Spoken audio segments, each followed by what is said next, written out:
হাদির অবস্থা বেশ ক্রিটিক্যাল। ঢাকা মেডিকেলের ডক্টররা যখন তাকে এভার কেয়ারে নিয়ে যাচ্ছিল তখন একটি ডাক্তার সাংবাদিকদের সামনে এসে তার বক্তব্য দেন। সেখান থেকে যেটা শুনতে পেলাম, হাদির মাথার কোনো একটা অংশে গুলি ঢুকে আরেক অংশ দিয়ে বের হয়ে গেছে।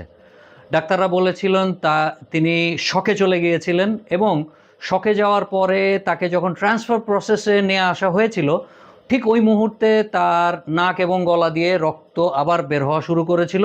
সেটাকে কোনো মতনে ইএনটি ডক্টররা কোনো মতনে সামাল দিয়েছেন, কিন্তু ডক্টরের শেষ স্টেটমেন্টটা অত্যন্ত হতাশাব্যঞ্জক। তার আগে তিনি বলেছেন যে তার নিজের থেকে যে বেঁচে থাকার যে অবস্থাটা সেটা ওই অ্যানেস্থেসিস্ট তাকে বলেছে যে তার বডি রেসপন্স করছে, কিন্তু যখন যাকে ডিএমসিতে নিয়ে যাওয়া হয়েছিল ওই মুহূর্তে কিন্তু তার হার্টবিট কাজ করছিল না। সিপিআর মেশিন দিয়ে তাকে ওই শক দিয়ে তার হার্টবিট ফেরত আনা হয়েছিল, তাই আমি বুঝলাম ডক্টরের ভাষ্য অনুযায়ী।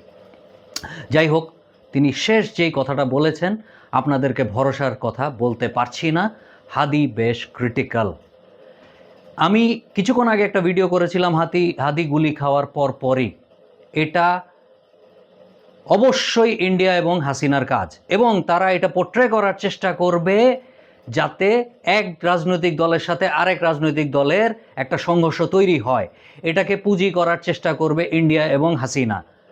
এবং মির্জা আব্বাসকে বুঝে হোক আর না বুঝে হোক, ঢাকা মেডিকেলে তিনি যখন হাদিকে দেখতে গিয়েছেন তখন তার বিরুদ্ধে একটি প্রাচীর গড়ে তুলেছিল এই ছাত্র বা হাদির লোকজন। কিন্তু ফাইনালি কি দেখা গেল?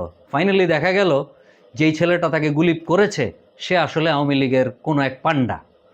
আর জুলকারনায়েন সামির এই মুহূর্তে কালবেলাতে প্রকাশিত একটি তথ্য অনুযায়ী, কালবেলা এটা প্রকাশ করেছে জুলকারনায়েন সামির একটি ইনভেস্টিগেটিভ জার্নালিস্ট, যেহেতু তিনি আইডেন্টিফাই করেছেন বাংলাদেশের বিভিন্ন পথে, স্পেশালি কুষ্টিয়ার নাম সে উল্লেখ করেছে, ৮০ জন আততায়ী বাংলাদেশে ঢুকেছে। এই ধরনের এখন ভারত কন্টিনিউয়াস চেষ্টা করবে, শেখ হাসিনা কন্টিনিউয়াসলি বাংলাদেশের উপর অ্যাটাক করবে। আমি জানি না বাংলাদেশে আগামী ইলেকশন পর্যন্ত কতজন এইভাবে আত্মহুতি দিতে হয়, অর্থাৎ আত্মহুতি তো না, এইভাবে মৃত্যুবরণ করেন, যেটা আমাদের জন্য আমরা কেউই চাই না। তো এই মুহূর্তে আমি বলবো বাংলাদেশের সব রাজনীতি দলের উচিত অ্যালং উইথ গভর্নমেন্ট এই পুরা শেখ হাসিনা এবং তার বাহিনীকে প্রতিহত করা, আর কর্মকাণ্ড নয়। এবার উচিত আওয়ামী লীগকে আসলেই ব্যান্ড করা। এটাতে কোনো সন্দেহের কোনো অবকাশ নাই, এটা পুরাপুরি আওয়ামী লীগের কর্মকাণ্ড। আসসালামু আলাইকুম।